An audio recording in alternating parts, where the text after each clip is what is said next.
going, everybody? Hey, Darren, the good guy. We're coming at you with a glorious live chat on a Thursday, right? Thursday, it's June, it's getting hot. Here in the Valley of the Sun, the desert, we hit triple digits. But we're indoors, air conditioning is a blessing, I love it. We got my friend Jennie Gage. Jennie, say hey. Hi, everybody. She's a rock star. We got a bubbly personality. She's a social butterfly, even though she doesn't realize it. That's not true. No, it's that perception of yourself that is always off. But we haven't known each other very long. It's kind of a random thing. On Facebook, we connected, and I met this girl, and I was like, there's something about her. We got to pick her brain. We got to get her on for a live. So Jennie, tell us a little bit about where you come from. Just kind of break it down, brass tacks. Just somebody doesn't know Jennie. What was the first thing you would say? You know, what would be your opening statement? I guess. Put you on the spot. Boom. I think that the first thing that I would say really about who I am, gosh, that's a good question. Now my brain's engaged. She wears a lot of hats, you know, so I can't really do an intro because she's just doing it all. This girl is the Renaissance woman. So I don't even know how to answer that because I wear so many hats. I'm a mom and I sell windshields and I design houses and a whole bunch of different things, but I'm an Arizona native. Oh, Arizona's great, isn't Arizona's it? The Arizona's best. great. A little bit of Paradise Valley, a little bit of Gilbert. We live in Gilbert again. And I guess I would say of myself that I'm someone who's been through a lot of stuff that I never planned to go through, and just still trying to enjoy the ride and keep a smile on my face. You know, if I had a dime for every time I had a conversation about how, you know, at 20 I thought I was going to be here at 30, 40, and it never happens, I'd be rich, you know. Everybody's got, I think, a similar story. Where don't you want to get out the vision boards? Yeah. Like, I want to get out those vision boards. I'm like, what the hell happened to this? Because this was my 35, you know, what I was doing that year. Had it all planned out? And no, that's not what happened at all. Like, you think you can control life, but you don't. So. Yeah, well, that's, control is just an illusion, right? It is. Control is just an illusion. You know, I'm thinking about one of the things that really piqued my interest in you. It was your YouTube videos, the live take two. Mm-hmm. Yeah, it was the confidence. This girl takes she does live videos from her bed. You know, she's just chilling. I mean, that if that's not confidence, I don't know what is. So let's start there. Tell us how you got into the live take two. I think that's a good place to start. Well, I got into it because my whole life burned to the ground, and so I'm starting over in life. I'm 44 years old, and like I'm one of these girls who I had my Franklin planner in the 90s. And I was all of the planning my life and trying to control things for years. And I built the life that I wanted. I was living the dream. I had the husband and the kids and building the $1 million homes. And I was healthy. I'd wake up every morning and go for a run. And I loved my life. My life was just what I wanted it to be. And then I literally lost it all. And I mean, like in 1 year, do you want to know kind of what happened that year? Break it down. When did it all start to spiral? Let's break it when down. did it all go Let's south? say like 2010, 2011, the market crashes. So first little thing, we just lose our $1 million home, and then we lose our business of 16 years, and then we get this little foster baby, and he was problematic from the beginning, and then I get pregnant. I'm never supposed to get pregnant. And so that's kid number 5. And not too long after I got pregnant, I started having seizures, and my health completely declined. I went for a run one day, 6-mile run. The next day I wake up in an ambulance, and I spent the next 3 years completely disabled. And literally overnight I completely lost my life as I know it. And then going into the next couple of years, I had a daughter who we found deceased in the desert. She was revived. She had a traumatic brain injury. She died of a heat stroke and then was brought back to life. She's with us today, but it was a horrifying thing. And then other things. My best friend was training for a triathlon and hung herself, committed suicide. So I lost my home, my business, my friends, my health, my everything. I've now lost my husband, lost my marriage, lost everything. So I ended up, after surgery for a tumor, I ended up in Banner Desert Hospital. And I had an infection that they told me was going to take me out. And it didn't. And I'm here today. But this year, I had lost absolutely everything. And found myself rebuilding one brick at a time, and realized like this is something that needs to really be done right, or I'm going to mess it up and be unhappy again. And thus my girlfriend and I got together and said, we've learned so much. We don't want this to be just sitting around crying and being depressed because everything's gone. We want to build something beautiful from this, and this is where the life takes you.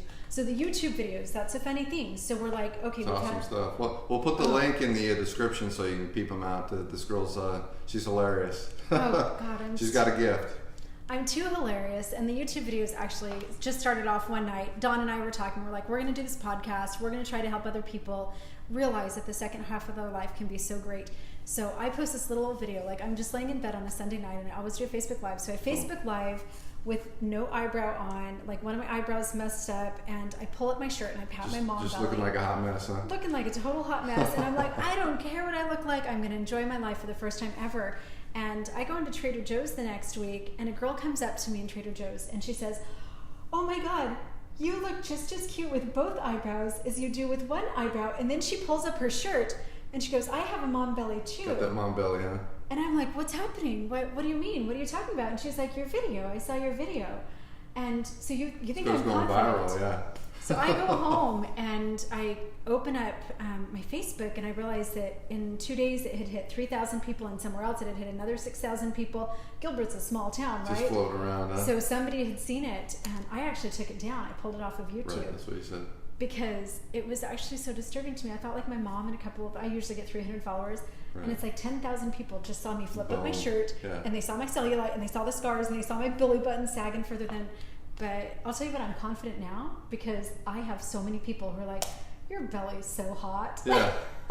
I don't care anymore. So they recognize. Having the YouTube videos made me confident, I guess. Well, it's an interesting phenomenon because for myself, there was an evolution in that aspect too. You know, I think facing the camera, it's scary for people because you're facing yourself essentially. You know, you're putting out something, but you're also looking at yourself in the mirror. You know, that's like this is who I am. So that's awesome. It's a powerful thing. If you haven't done it, you know, like selfies. I mean, people bag on the selfie, people bag on the video. You know, like it's a vain thing, but it's really a growth thing. You know, so if you're hesitant, if somebody's told you that it's not cool, tell them they're full of BS. You know. That's so true. If you want to know who you are, then put a video up, let 10,000 people watch it, and you're going to get to know yourself really soon. Yeah. Like, I know who I am now. That's true vulnerability, you know. I mean, to put yourself out in all your perceived negatives, positives, and indifference. That's rare nowadays, Jenny. It's really rare, and that's why I did it. So that night, I do a lot of Facebook Lives. I have, I'm a doTERRA Platinum. I have all of these health things out there, and before I do the camera, I always like, my hair has to be perfect, my eyelashes have to be on, and everything has to, and it's like, oh yeah, this is just what I wake up looking like, which clearly I don't look like this. You know, I don't brush my hair. What did I text you today? Are you doing your hair? I said I brushed my hair for you brush your hair. Okay. I literally like had to comb all the knots out of my extensions. So she's got good hair, ladies and gentlemen. Well, thanks to my stylist. It's a long flowing mane. Thanks. But this is not my normal self. So that night, I thought, for 10 years, I've been doing Facebook Lives, I've been doing radio shows, I've been doing YouTube videos, I have my Instagram pages, and it's a picture of perfection. And we are surrounded by these pictures of perfection. And that quest for me to be the Heidi Klum, or the girls that I see on Instagram that have the perfect homes and the perfect kids, and they look so hot during their workouts. I don't look like that. Me lifting weights, like I look like I'm gonna barf. And you see these girls on Instagram, and they're all like, how are they lifting the weights looking like, you know what I mean? Like, yeah, that's not real life. No, I hate that. So that night, it's like, to hell with this. I always do a Sunday night Facebook Live. I look like hell. I'd been for a bike ride. I was totally sweaty. And that was a conscious decision for me to turn that camera inside of my life and say, this is me. Yeah. This is me 6 3/4 days of the week. Just the eyebrow rubbed off, one of the eyelashes like flapping in the breeze, and my hair not brushed. And flapping in the breeze, huh? The mom belly is 7 days a week because I just don't like doing crunches. So. Well, that's powerful. It's rare nowadays, like we were saying, that vulnerability, you know. And I was did a live with my buddy Mark just last week. That's like that 1%, you know. I loved it. Yeah. that market was great. That guy's great. He's got a story. He's a rock star. But yeah, we were talking about this exact same thing, how like 1% of our lives are actually projected onto the world. And then we take that in and we internalize it, and it makes us feel bad about ourselves. That's no way to live, right? Mm-mm. And I wish that everybody would just stop that shit. Yeah. You know, I always, like on my YouTube videos, I'm like, I want to meet the person who invented Pinterest so I can slap them. Because I used to think that I had a really clean house and that I had really cute kids and I was good at everything until I got on Pinterest, and just that feeling of, oh my gosh, my house isn't as cute as this, and my hair's not as pretty. My sister calls that, like, for men, you know, porn is a problem, you know, it's just a worldwide thing. But for women, she says that the lifestyle porn is something that women deal with. You know, it's this perception that, you know, the woman comes home, she looks great, you know, she's got the kids, like, you know, the meal, everything is just kind of like to the nines, you know. But she says that's something that she struggles with. What say you? Is that coming from a woman's perspective? That is absolutely true. And this is what, I mean, I sit on dates with beautiful men who are telling me that they don't think that they're attractive, and they get this same lecture that I'm going to give you right here. This girl's a hot commodity, by the way. You know, she's killing it in the dating game. I just broke that down. Killing it is probably, ask some of the guys I'm dating, that's probably true. Not in a good way, but it is this addiction to, when I reach this, when I have the abs that look like this, when my house is clean, when, you know, everything is in order like this, well, then I'm going to love myself. And I've lived with that, and I was nailing it. Like, my house was that clean, and my abs did look like that, and everything was great, and I was miserable. We set this standard so high. So the lecture that I give to my kids and myself and everybody around me, the guys I date, whoever, is you do you. Right. And not perfect you. Don't wait to love yourself until the mom belly goes away. Don't wait to love yourself when the house is all organized and you've finished your nursing program and you're out there working.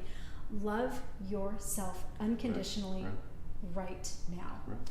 And that was my video. It's like, I've let go of that insanity. I don't care. That's a lot of pressure. It's so much pressure. It's a lot of pressure to keep up with the Jones, as they say, you know?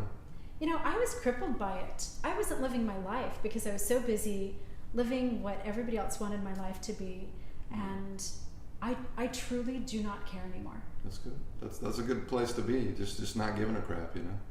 Right. Because you know what? Inside of myself, I have a compass that tells me the right and the wrong thing to do for me. And I'm just going to be me.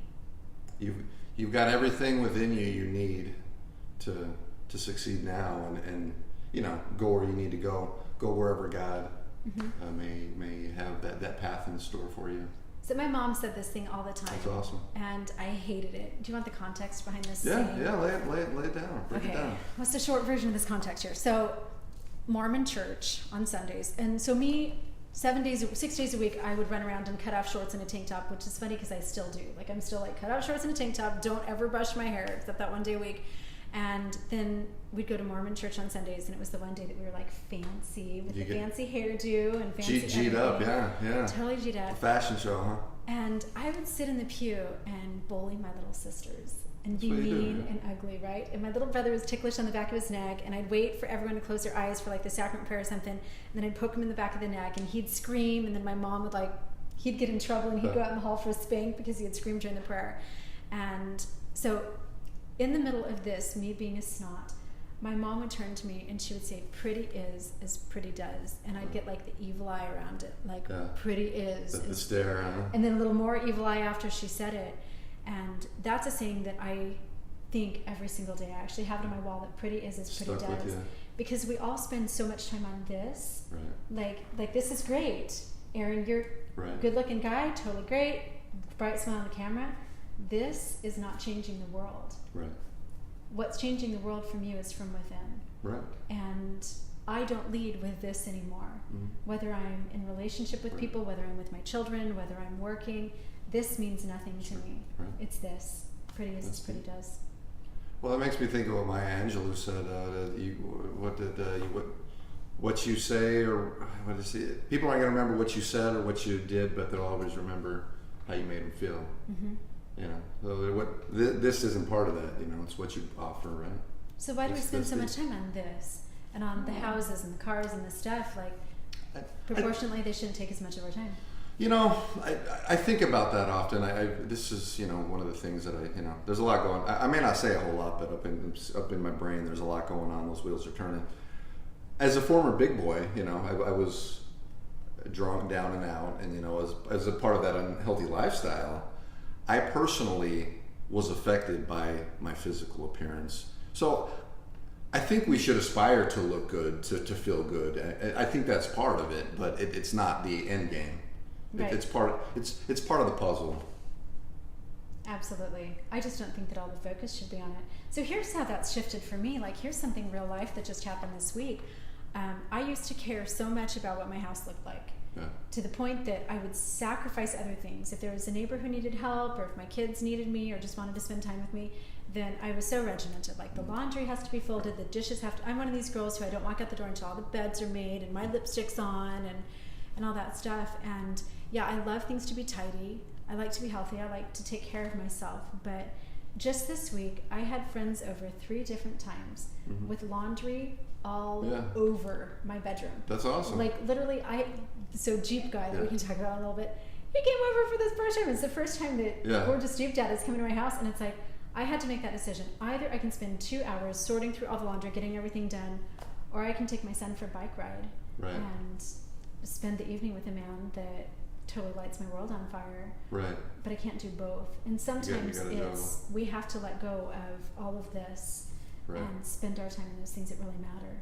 Well, if you're focused and obsessed on this, then you can't really be present and allow whoever you're with to enjoy you, right? If that's in the forefront of your mind, you're going to be what's the word I'm looking for? You might be help me out here. Preoccupied, insecure. Well, I guess that's is the how way. I was. Like, I and would insecurity open the door, is going to come off, and they're not going to be attracted to that. You know? They want the confidence, not the insecurity, right? I would open the door to my friends and instantly be like, oh God, don't look at me, guys, like I have my baseball cap on and I didn't do, like, my eyebrows are off, and oh, don't look at the stuff on the floor, and there's laundry in my bedroom. And my friends were just coming to my house to like love on me, right? And all I would give is all this insecurity, no confidence whatsoever, and it really kept people away. And now my house is twice as messy, I'm twice as fat, everything is twice as chaotic as it ever was, but I love myself and I love the people around me. Right. Because the thing is, if you're picking at yourself and you're picking at your own stuff, you're also projecting that outward. Right. And you're going to be looking at other people and, well, her hair doesn't look that great, and her house isn't that clean, and her life isn't that great. The sad part of it is that most people are unaware of that they're running on that kind of program. It's just automatic, and they don't realize that. And I'm coming from experience because I was in those shoes, so to speak. There's so much freedom out there. If it occurred to me recently what the phrase "get over yourself" means. It was like one of those lights went on. It's like, get over yourself means you're accepting yourself, good, bad, and ugly, and it's such a freeing, liberating experience. You say, hey, this is who I am. Doesn't mean you can't better yourself. Doesn't mean you shouldn't strive for greater things physically, emotionally, financially. All that brings happiness, or is part of it. But just to get over yourself is such a game changer, Jenny. So that's what I've been doing because my stupid YouTube video where everybody saw my mom belly, and it's like, well, that's really cool that I'm being authentic. But then I thought, well, I wish that I had waited a couple months to do that video until I had been doing crunches so that my mom belly looked a little bit better, which is kind of a self-defeating cycle. And so that plunged us into, my girlfriend Dawn and I did a series of YouTube videos on that self-love. And I realized when I did the mom belly video, I was really at a place of confidence more than I had been before, but I really wasn't at a place of unconditional self-love. And I started doing this exercise that a therapist kind of handed to me, and she said, it was just kind of some Louise Hay style mirror work, but she said, every time you are aware of yourself thinking thoughts about yourself, instead of your voice, change it to your best friend's voice. Right. Talk to yourself the way that you talk to your girlfriend. And so I was really conscious. That night I was on the phone after talking to the therapist. I was on the phone with Dawn, and the phone lights up, and I can see her face, and I'm like, oh my God, where'd you get those earrings? Like, girlfriend, you look so good tonight. Yeah. And the way that I talked to her, and then I flipped open the mirror while I was driving my car one day, and what I said to myself was, oh my God, what's going on with the eyebrows, and your hair looks awful. And I realized that inside of me was this inner bitch, I called her. Every time I'd look at myself, I just picked myself apart. I did nothing but. And it was really hard for me to flip that into what would Dawn say to me. So I'd flip open the mirror and I'd be like, oh girl, you look so cute. I love the way you did your hair today, and good job taking care of the kids, and that presentation for that client was amazing. And it didn't seem authentic. I actually don't think that I deserve that praise. And it's taken a lot of work for me to flip that around and really love myself. Well, how does somebody get there? I'm putting you on the spot here. How does somebody get to where they actually believe the compliments that people offer them? There you go. So here's the thing. When somebody, so I've been working on this. Like, we have a panel of people that's working on this, and my therapist and everything that we're going through. Whole panel. So when somebody says something to you, like someone says you're gorgeous, or you're kind, or I like your shoes, or whatever, what they're doing is they're pushing the button of your inner beliefs. So they push a little button, and then whatever you believe about yourself is about to come out. So if I say, Erin, you're gorgeous, I love your haircut, if you believe that about yourself, you'll say thank you. Here's my barber's name, I just got a cut. But what I was doing is somebody would say, oh, Jennie, you look so pretty today. And I'd say, no, I don't. Like, these shoes, this was from TJ Maxx clearance rack and has a hole in it, and I hate my hair, or I'm fat, or I'm old, or whatever. And that's when you see what people's real inner belief windows are. When you receive a compliment and push that button and they start spouting everything. So for me, what's changed that, this is something specifically that we've been working on for 3 months, is therapy. Lots of therapy specific to why I don't believe good things about myself. I didn't think I deserved it. I've been told my whole life that I'm performance based, and if I'm nailing it, then I get love. And if I'm not nailing it, well, then I don't deserve love, until I'm up here. When it's Pinterest perfect, then Jennie gets a pat on the back. But if it's just everyday Pinterest Jennie, Pinterest perfect, and everyday Jennie, not so much. But I've actually realized that there are a lot of things that I'm doing to myself, because I'm continuing to pull friends into my life that make me feel like shit. Just those people that are really competitive, or that are just wrong for me. They're great people, they're amazing people, but they're not the right friends for me. And I have consciously, actively had to shift who my community is. And go through, this person makes me feel bad all the time. I don't want to hang out with them. And this girl at church keeps inviting me to sit by her, and keeps inviting me to go to the pool with her, and she has little daughters my kid's age. And she may not be the most proactive, like type A big personality or whatever. She makes me feel so good, and being in her space is so amazing. And I've had to shift and really eliminate those people from my life who don't make me feel good. And that is life-changing. It's a game changer, Such a game changer. You're the sum of your 5 closest associations, is what somebody said. That's so true. So if they're dragging you down, I mean, you can't really go this way. If they're on this way, my friends what's were their dragging trajectory? me down by... That's probably your trajectory. They were trying to push me, though. Like, I'm with this crowd who they think that they're pushing me with all of their perfectionist stuff of their own. Okay. I gotcha. So, and that was just making me feel like I had to earn love from everyone around me. Like, my friends are business owners and coaches and all these people that they're beautiful and amazing, but they were making me feel like, again, I had to be Pinterest perfect all the time. So this is new friends, new associations for a new Jennie, is what it, absolutely. It's contrary to the old one. Take two. Take two. Okay. And in this life, take two. I'm not going to have mind anyone blown in my right life here. who doesn't love me. Like, isn't that a good rule for life? Well, what I'm hearing you say is that you're have type A go-getter perfectionistic tendencies, but deep down, maybe what you need at this point in your life is a little more balance, a little more ease, a little more laid backness, where you can just kind of enjoy life and take it all, the good, the bad, and the ugly, right? And these new friends are those kind of associations. Absolutely. And I think that the big shift in that was seeing what my priorities really were, because my priorities aren't to have a spotless house. My priorities are, every Tuesday night I take my kids and we feed the homeless. That's awesome. She's talking about her boy, but she's got some stellar kids over here. Yeah, I have some cool kids. We feed the homeless, we do things, and I guess that I'm finding those people that align with me. That's one of my 3 words of intent this year. I have the alignment, community, and independence. And when I really got serious about who am I, who do I want to be, where am I going, it's those people who are living with their bellies. And so some of my friends, they still are the type A's. They're still running the businesses and doing things, but all of them are really belly-based. It's that belly-based living where they're leading with their guts, leading with their spirit. Oh, I don't know what that is. Explain that. This is a new concept to me. So versus what else might you lead with? I mean, you might just follow. Some people don't lead. Some people are looking outside and they're like, well, what's everybody doing today? And they kind of do that. Right. I was always this. I was always leading with my head. Like, what's the smart thing to do? Looking around, what does everybody want me to do? Like, right. For instance, I wanted to be an interior designer, which I am, but everybody around me, I had a family full of attorneys, and so I majored in pre-law and Russian, how to show Govodu Peruski for whatever reason. And I didn't listen. It's a cool language. I like Russian. It's cool, but that's a lot of debt that I didn't need.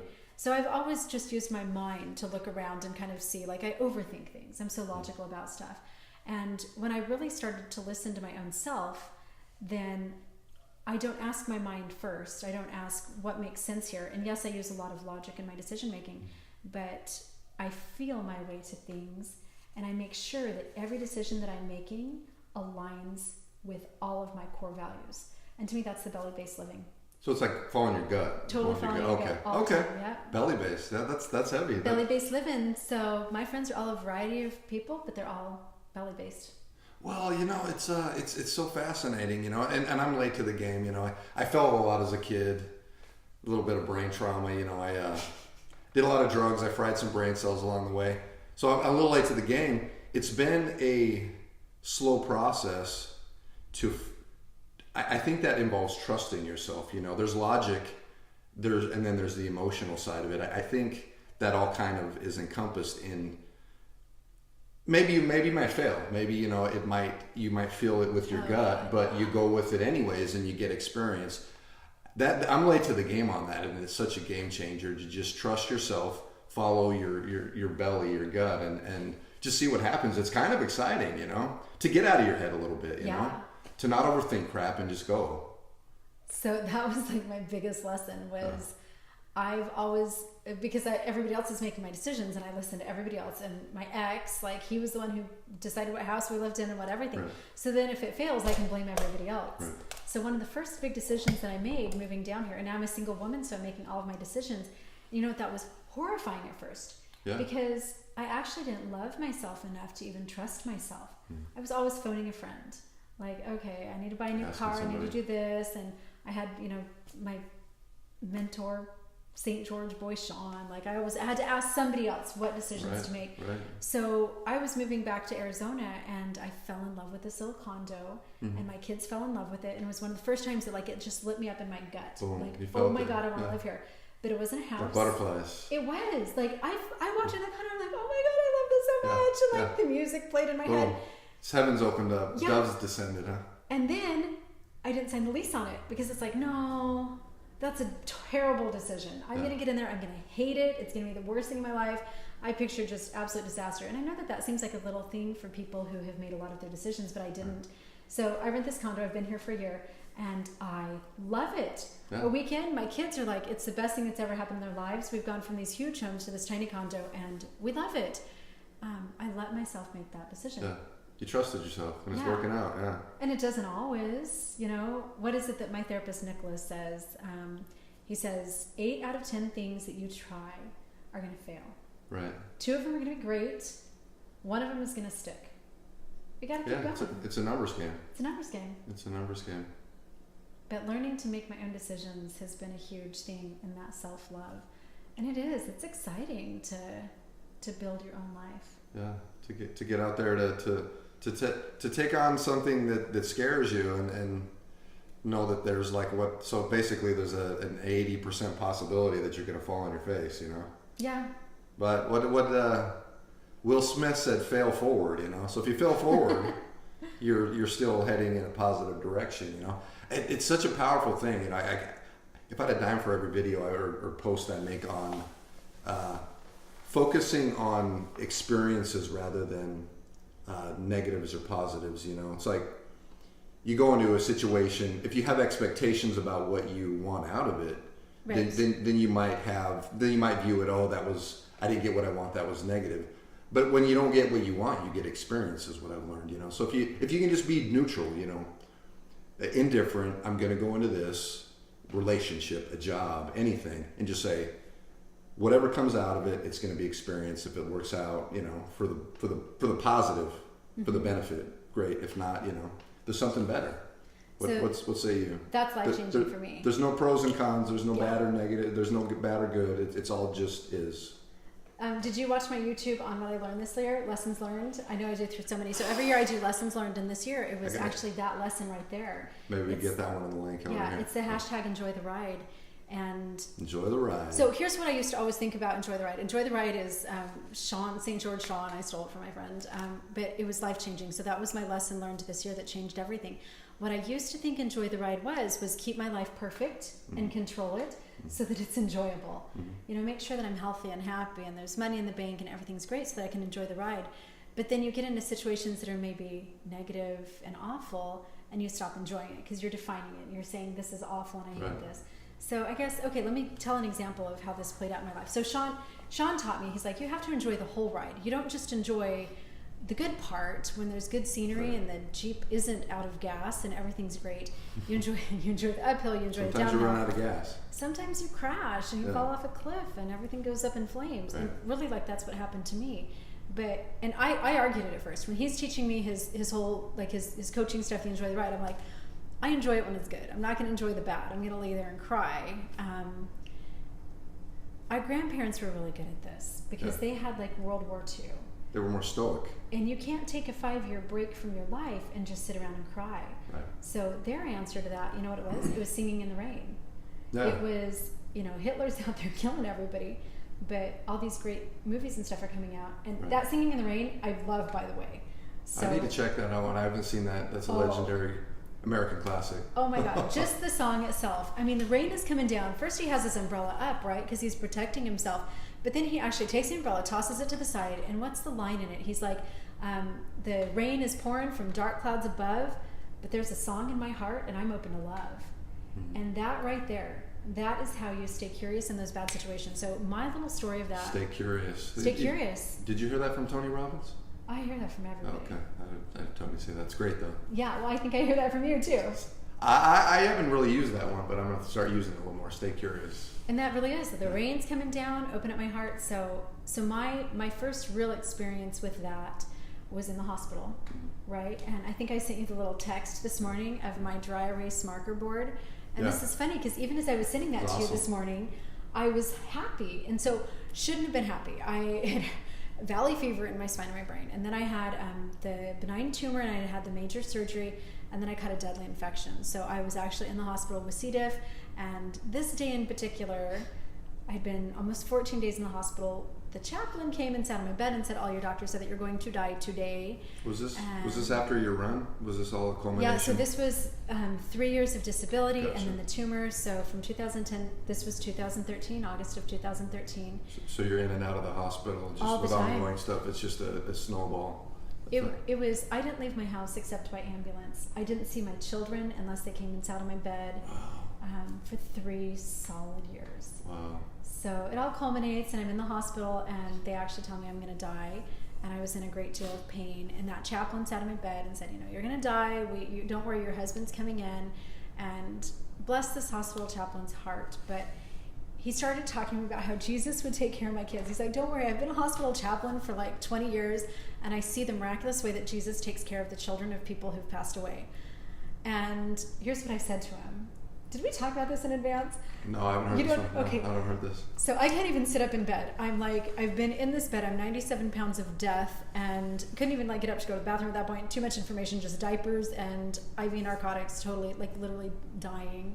And it's totally septic. And I would actually have an out-of-body experience later that day. But I kind of sat up in my bed and told the chaplain that is total bullshit. There's a mountain just north of here called Camelback, and I'm not leaving this hospital without my body. 2 weeks from now, I'm going to be standing on top of that mountain. You just watch me. Wow. And 2 weeks later, I did stand on top of that mountain. No, 3 months later, I stood on top of that mountain with my bestie. It took me 3 months. So, and I hiked it 36 times this year since August. I've been on top of Camelback 36 times this year. I threw my wedding ring off the top of the mountain. Sean has a rock on top of the mountain. That's awesome. So my friend's Ash has got sprinkled. Take that, huh? Yeah, so take that. But here's what got me out of that hospital. It was that, here's a horrible situation. I'm dying. I'm in extreme pain. My heart is stopping. My kidneys are shut down, and like a total disaster, right? Worst thing that I've ever been through in my life. And I hired an alternative medicine practitioner to come in. So she comes in and she brings like herbs and essential oils and all this stuff.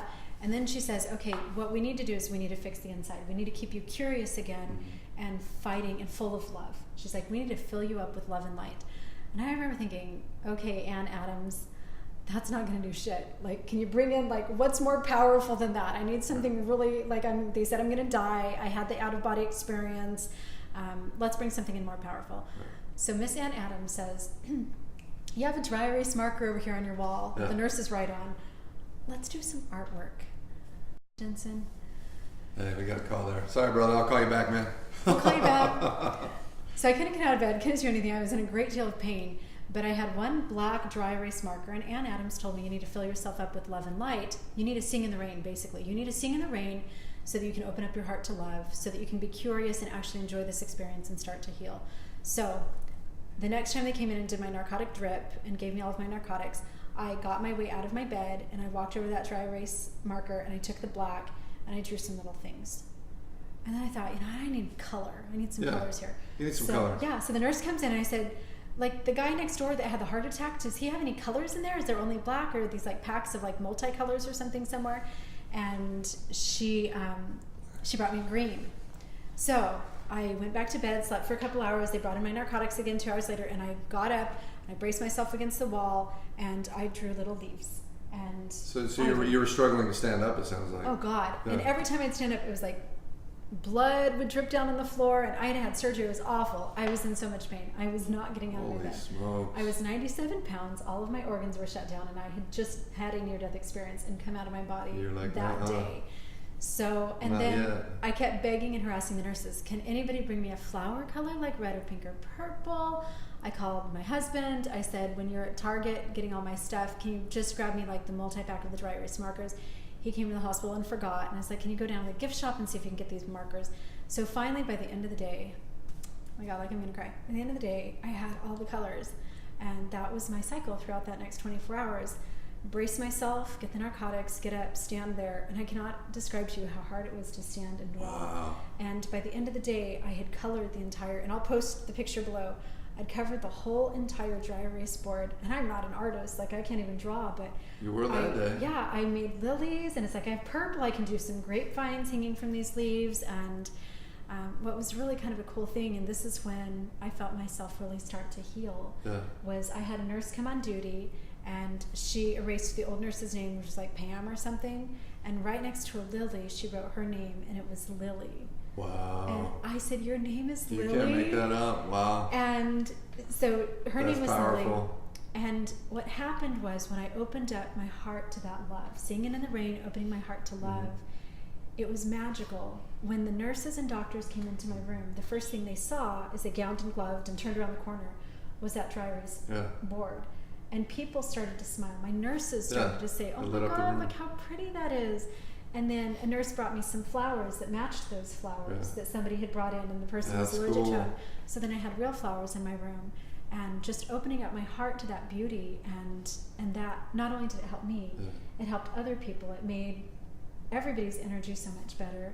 When my husband and friends would come in to see me, they had smiles on their faces. And it changed everything. And what's funny is, even as I was pulling those pictures up today, so 2 days later, I walked out of Banner Desert Hospital alive. 14 days, they told me I was going to die. 2 days later, I walked out of the hospital. 3 months later, standing on top of Camelback. Even today, as I look back on that time, instead of looking at it like that was so painful and awful, I actually smiled. Like, I can remember standing there at a dry erase board thinking, how do I draw a lily? What does a lily look like? How many petals? And every time I'd crawl back into my bed, I'd only stand there for a few minutes and then crawl back into bed and lay there and look at it.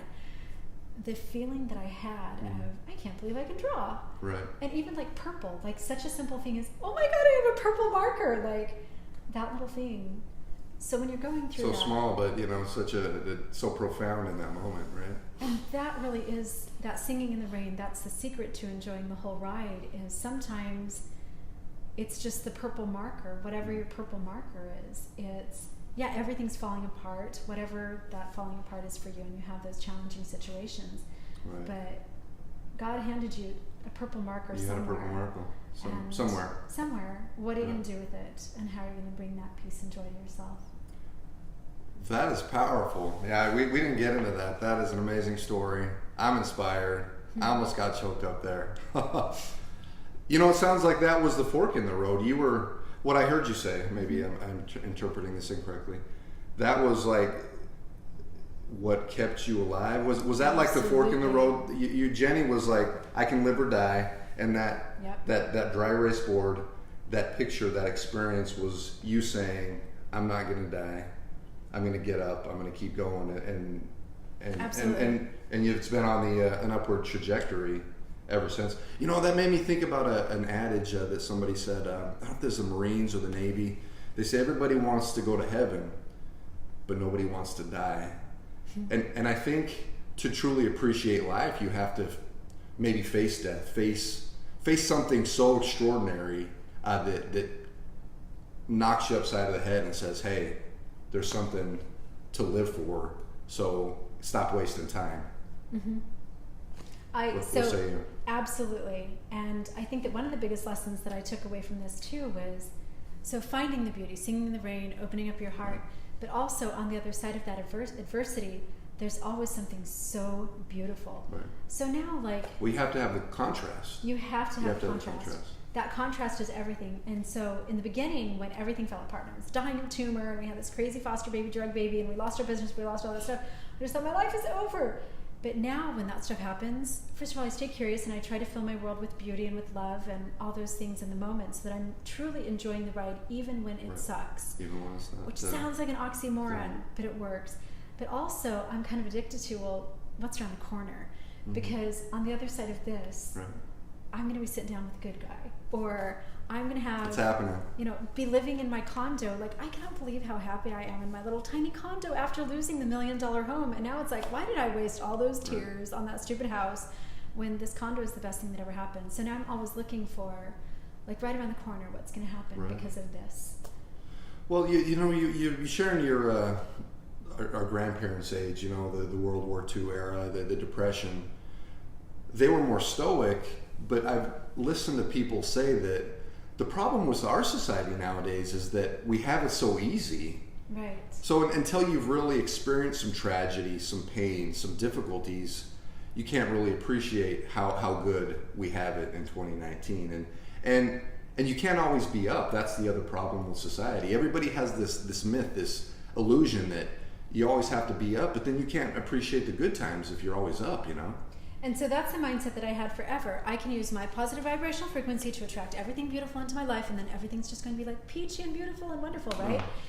But no, you can't. I like that little tone. But you can't do that. Life is going to be ups and downs. Whether we think that we can control the universe or not, we can't. Right. And we still have to be okay and survive and sit there in the moment full of beauty and light, even when everything falls off a cliff. And I think sometimes it's the people around you that can do that for you too. Sure. I've been surrounded by amazing friends who've helped me through stuff and really been that rock for me. Awesome. And how can you be that for somebody else? But yeah, like, oh my gosh, I remember one day my friend, we were coming home from my friend's funeral, and all this stuff had happened, and the lady in front of me at In-N-Out Burger, I was going through In-N-Out Burger, and I could hear the car in front of me throwing a fit about their order. And I'm sitting there, my best friend has just hung herself. My daughter almost died in the desert. We're losing our business. We've lost this and this, and I just had this tumor. I almost died. I'm just like 2 weeks out of the hospital. And this lady was screaming at the In-N-Out lady. And I think that we all do that to some level. We are all so caught up in those little things that we don't stand back and look at the miracle that our lives are and the miracle that people are. And people are. We're miraculous. It's a beautiful thing. We are. That's perspective, you know. If more people had that perspective, or were pushing for that in 2019, this world would be great. You know what I mean? Call me an idealist, but as somebody who has come from a different place, a dark hole, no doubt. You know, without that perspective, you know, it's like what's life worth living? Mm-hmm. You know, you got to view it in that way, or that's pretty dire. That's a sad existence. And I'm not projecting. I'm not judging. I'm saying, hey, I've been there.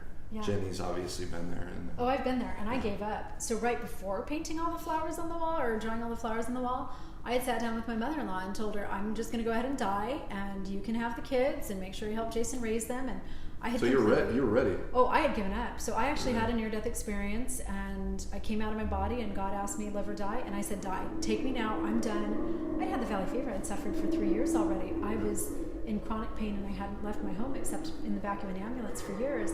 And I said, I'm done. I'm done.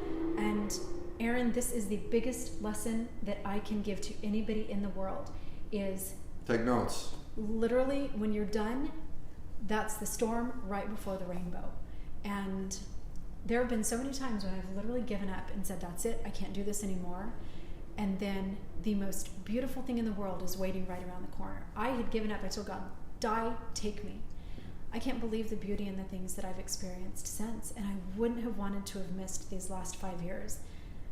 So then by the end of my near-death experience, I literally was like, in my vision thing, whatever that experience was, I was like, oh, JK, I actually want to live. Is that okay if I change my mind? And then, boom, there I was.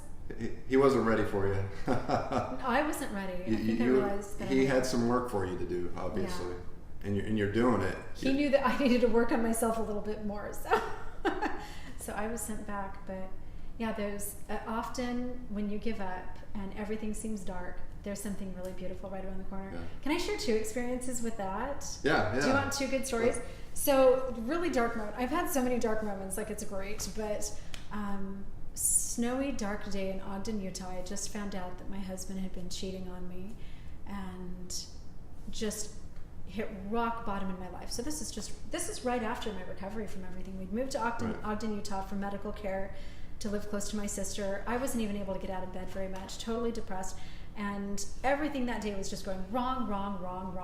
Like I had a flat tire in my car, and my battery was dead, and I couldn't get my car started, and I had to have a neighbor come jump start me and stuff. And not a good day. Not a good day.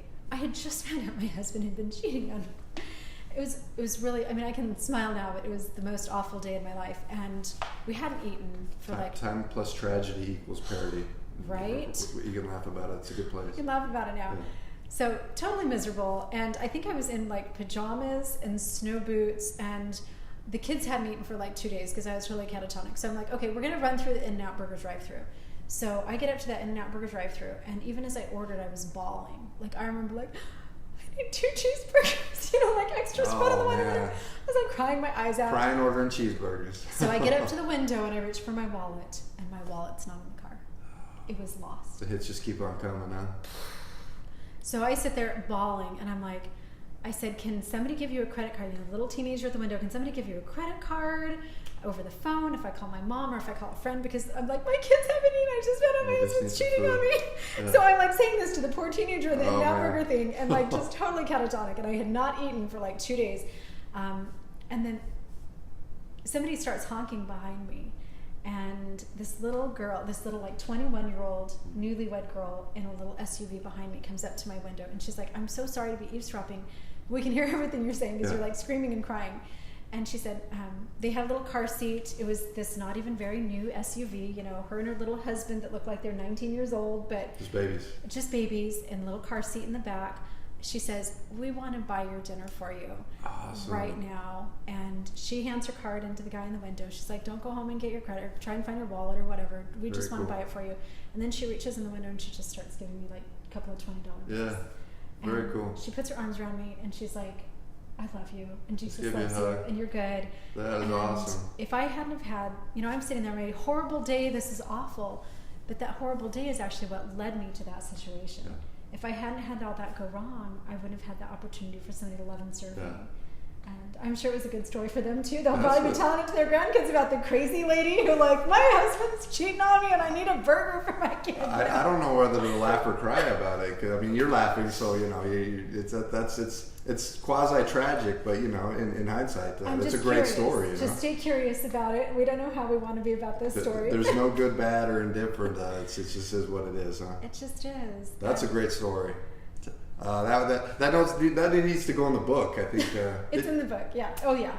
So I guess we could use that to kind of transition. Tell people who don't know Jennie what's coming down the pipeline. Future, you mentioned the book. So we're working on our Life Takes Two podcast, which is talking about rebuilding when everything crumbles to the ground. And my book is done. It's with the publisher. And my book about being broken and then rebuilding, the phoenix rising from the ashes. Right. What's it called? Well, my working title right now is Unbroken, because that was my girlfriend's license plate that we did for her, and then she hung herself 2 days later after the Unbroken license plate. But I'm not sure the publisher will probably tweak the title. So it's painful, but it's beautiful. And in the end, I'm still sitting here with a smile on my face. You smile a lot. That's a good thing. You have to. I mean, there's so many other options, but why do that to yourself? This girl's there's something about her. She's got a glow.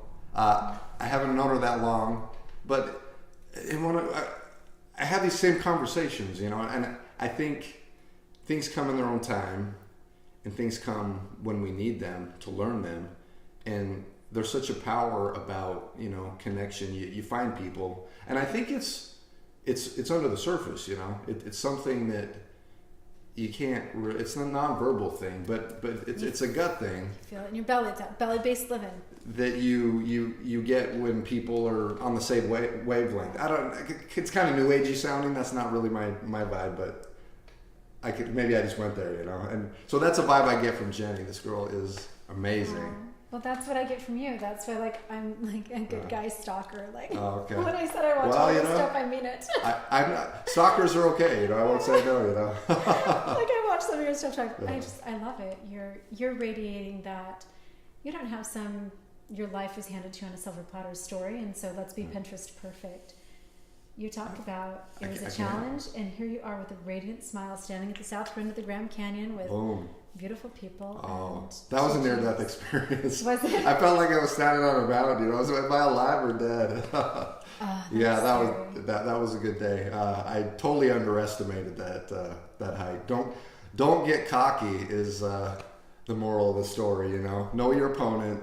Be prepared in anything in life. And if you do get cocky, you're going to be in the Grand Canyon book that's this thick that you buy in the gift shop. That's like do you have that book? There's a book. Is this the Book of the Dead? It is. You go into any Grand Canyon gift shop, Holy smokes. and it's all the ways that people have died. And it's like, okay, these people didn't put their parking brake on, so they fell into the Grand Canyon. These people, there's a whole section on the hiking people bitten by rattlesnakes. So get cocky, and you're going to make it into the book. I could have been. I could have been that. I got up there. I was on the verge of puking. I was seeing lights and stars, and I was like, God, is that you? Let's stick to Camelback. I made it. Yeah. We'll stick to our little rocks out here in the desert. That's what we have here in Arizona. So this is amazing. She's good at. She's a good coach. She's a good promoter. She's great at complimenting. So I appreciate that. I call it like it is. I'm not great at complimenting. Straight shooter. Saying it like it is. No sugar coating. Nope. Well, Jennie, if you're going to leave our listeners, if you're listening now, you've been edified and entertained. She's a rock star. Share this with your friends. Spread the knowledge. Spread the love with the world. If you're checking this out later, please give Jennie some props and some love and support for being vulnerable, for sharing her amazing experience. I didn't know half of what she had experienced, and I'm just blown away. I can't really feel like I've experienced darkness and pain and tragedy after hearing your story. So thank you so You're much. You're amazing for in and of sharing. yourself. And I kid you not, I follow very few people these days, and Good Guy is okay. Go through my phone history. I got a phone. Fabulous. I got a pen. Just radiate. so thank you. Well, build me up. Well, let's just go get it together. Let's go take over the world. With love, light, and a purple dry erase marker. Is that the final motivation? Is that what we're going to wrap this up with? Yeah, I mean, just really look for those things. If things are going bad right now, just wait, because that means there's something great coming down your pipe. Right.